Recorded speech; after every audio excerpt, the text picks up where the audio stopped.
시간에는 대나무 마디 그리는 요령을 안내해 드리도록 하겠습니다.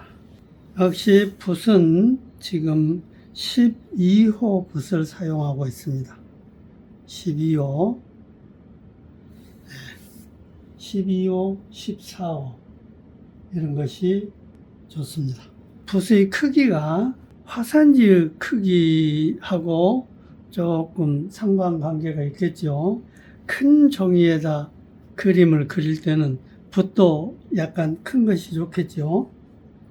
그러니까 붓은 자기가 이렇게 만져봐 가지고 적당한 걸로 사용하면 좋습니다. 자, 이 시간에 마디는 두 가지 의미가 있다겠습니다. 우선 그림을 그려놓고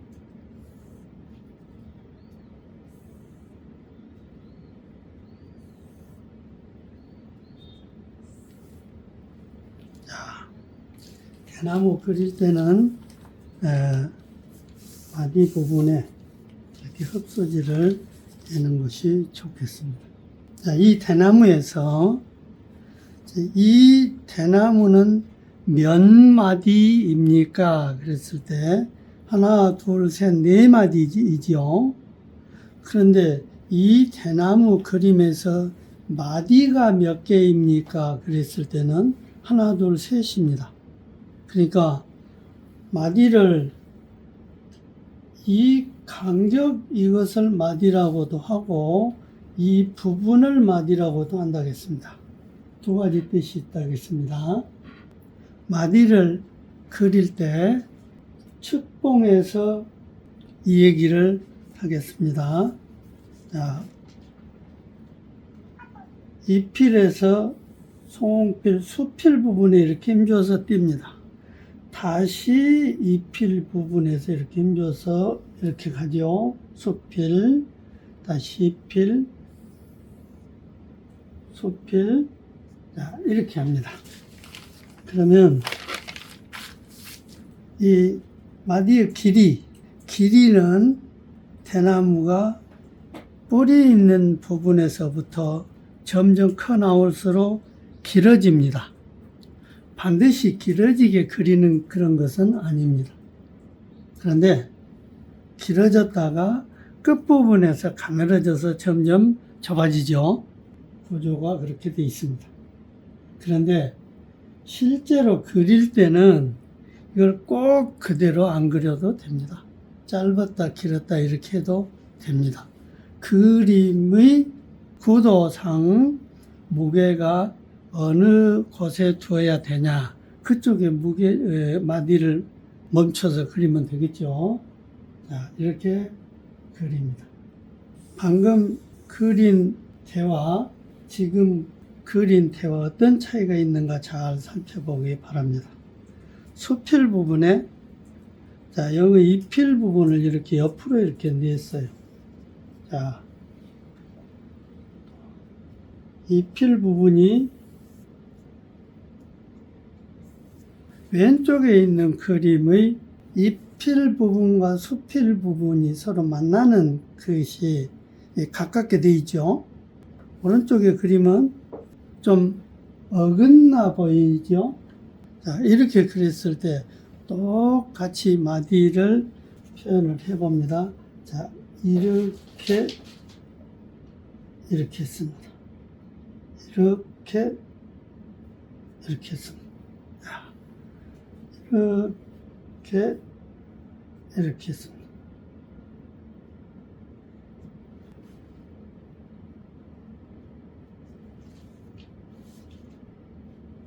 자, 왼쪽의 간지와 오른쪽의 간지가 어떤 것이 매끄러운 그런 느낌이 들고 어떤 것이 더 강한 느낌이 드냐, 이걸 비교해 보면 압니다. 대나무는 고든 의미도 있지만은 서로 강한 그런 느낌을 주는 그런 것도 있습니다. 그러면 왼쪽에 있는 그림은 밑에 마디와 위에 마디가 직선으로 되어 있습니다. 예쁜 표현이라 해야 맞겠죠? 또 오른쪽에 대나무는 이 수필 부분과 잎필 부분이 약간 어긋나서 대가 올라가 있습니다. 그러면은 왼쪽에 있는 대나무보다 오른쪽에 있는 대나무가 훨씬 강해 보입니다. 그래서 대나무 마디를 그릴 때 절이라 하죠. 이 절 부분이 직선으로 이렇게 가는 느낌이 되도록 그린 것과 이렇게 약간 어긋나게 그리는 그림을 비교했을 때 오른쪽이 더 훨씬 강하다. 지금 절 표시를 똑같이 표현을 했습니다. 그랬는데도 두 대나무를 비교했을 때 어떤 것은 순해 보이고 어떤 것은 강해 보입니다. 그러면 대나무 특징을 제대로 전달할 수 있는 것은 왼쪽보다는 오른쪽이다. 그랬을 경우 어떤 작품화했을 경우를 생각해 보면은 이해가 되겠죠. 자, 똑같이 대나무를 잘 그렸어요. 잘 그려서 왼쪽 같이 대나무를 잘 그린 사람과 오른쪽 같이 그 대나무를 잘 그린 사람이 두 사람이 작품이 있다고 그랬을 때 훨씬 강한 느낌을 주는 대나무 작품을 선에 더 올리겠죠. 공모전을 얘기하는 것은 아니지만은 우리가 감상할 때도 순한 부드러운 신우대 같은 대와 왕대 같은 대 이런 것을 비교를 해보면 금방 이해가 갑니다. 마디, 절 표현하는 방법을 안내해 드리도록 하겠습니다. 이렇게 그리면 안 된다는 것을 먼저 예쁘게 이렇게 표현한다고 이렇게 자 새 눈같이 돼 있죠. 이렇게 표현하면 안 됩니다. 점 찍은 것이 번지는 곳과 번지지 않은 곳이 이렇게 같이 나타나도록 이렇게 하면 좋습니다. 무슨 얘기냐 하면 이 마디 표현하는 것은 이 마음 심자에서 왔습니다. 마음 심자. 마음 심자를 여기다 그대로 표현하는 건데 이렇게 하나씩 점 찍어서 하면 안 되고 이게 점이 이렇게 붙어 있어서 번지는 곳이 있어야 됩니다. 붙어 있는 느낌이 있어야 됩니다. 이렇게 찍으면 이거는 안 되는 겁니다. 자, 이게 마음 심자가 여기다 마음 심자를 이렇게 써도 됩니다. 이렇게 써도 됩니다. 이것을 약해서 이렇게 하기도 하고 이렇게 반대로 이렇게 하기도 합니다. 심자를 이렇게 써도 된다고 했습니다. 이렇게 써도 된다고 했습니다. 무슨 얘기냐? 여기다 이렇게 심자를 써도 심자죠? 자, 이렇게 써도 된다고 했습니다.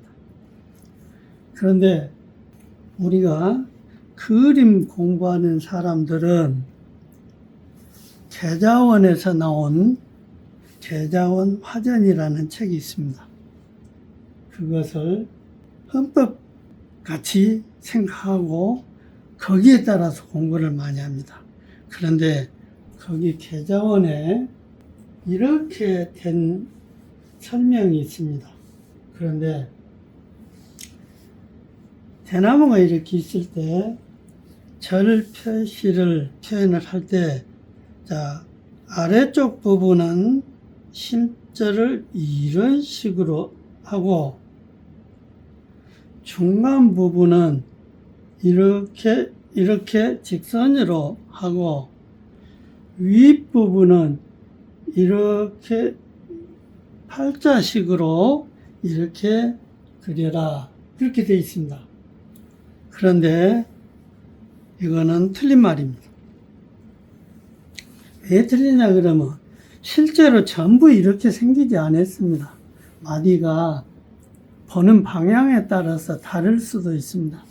대나무 마디 부분이 어떻게 생겼냐 그러면 이 마디가 이렇게 둥글게 있습니다. 둥글게 있으면 한쪽에 홈이 살짝 파져 있어요. 여기서 세지가 나옵니다. 이 파져 있는 부분은 둥글게 되어 있는 것이 아니라 삐뚤어져 있어요. 또 옆으로 가면 다른 데가 그렇게 되어 있고 또 다른 마디는 또 다른 데가 그렇게 되어 있고 이렇게 돌아가면서 이렇게 되어 있습니다. 그래서 그 마디에 홈 파진 그 부분에서만 세지가 나옵니다. 뺑뺑 돌아가면서 나오는 것이 아닙니다. 그러니까 이것이 정상적으로 이렇게 동그랗게 되어 있는 것이 아닙니다. 또 그것은 큰 이유가 되지 않고 더 큰 이유는 이 대나무는 서해에서 대나무 그림이 서해에서 온 것입니다. 그런데 서해에서 좋은 작품은 똑같은 글씨가 한 작품 안에 여러 번 들어가 있을수록 가치가 없는 작품으로 평가를 합니다. 그러니까 같은 마디도 서로 다르게 표현해야 값어치 있는 작품이라고 그렇게 말할 수 있습니다. 그건 확실합니다. 그러면 그렇다고 보면은 이 마디가 서로 달라야 되겠죠. 밑에는 전부 이렇게, 위에는 또 전부 이렇게, 또 가운데는 또 어떻게 이렇게 균일하게 되어 있는 작품보다 서로 다르면 좋겠습니다. 자, 이웃하는 마디도 이쪽 마디는 이렇게 그렸다. 이거는 또 다시 이렇게 그린다든지 이거는 바로 심자같이 이렇게 쓴다든지 이렇게 서로 다르면 훨씬 좋다 이겁니다. 자, 그러면 계자원 화전에 있는 내용이 틀리구나 그런 것을 이해를 할 것입니다. 그런데 사실적인 그림을 그릴 때는 그렇게 그려도 되겠죠. 이 문인화는 사이화지 사실화가 아니라는 것을 이해를 하면은 더욱 정답이 나옵니다.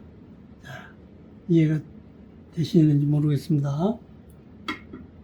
지도하시는 분들도 계좌원에 그렇게 돼 있으니까 이렇게 공부해라 하는 것보다 이런 서예 내용 또 그림의 문인화적인 사회적인 그런 표현 또 작품의 값어치 이런 것을 생각하면은 어떻게 그려야 되겠다 하는 것을 이해가 가실 겁니다. 마디 표현하는 것을 가지고 직접 전지에서 그림을 그렸다고 생각했을 때 그걸 같이 비교해서 한번 얘기를 해보도록 하겠습니다.